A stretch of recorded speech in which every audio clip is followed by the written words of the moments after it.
Medyo madumi.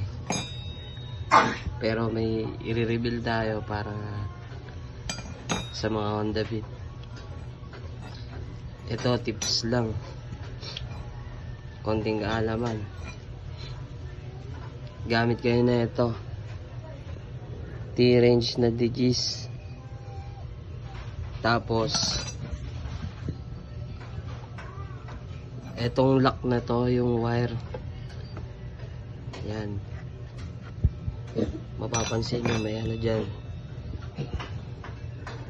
May para siyang lock. Ito. Yan. Yan. Tapos yung mga wire niyan nakalapat dito. Tumatama. Yan. Lagi siya tumatama dyan.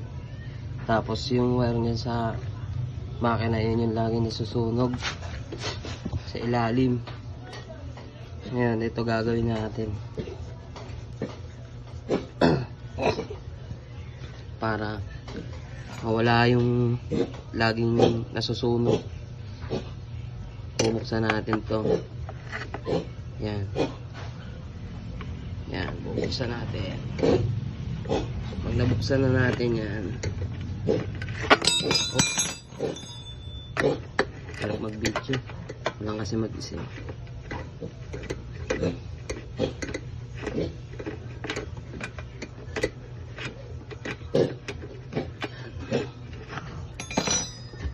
Buti natin yan. Tapos nakalak pa din yan. Ngayon iaangat natin yan, igaganito natin yan. Pansin nyo, lumabas siya sa lock. Iaangat natin yan. Yan, nakaganyan na siya. Ililis natin siya sa lock kasi yun yung lock niya. Ayan. Silipin natin. Yan, ito. Ito. Lilis natin yan. Iaangat natin. Ipapatong natin siya. Yan.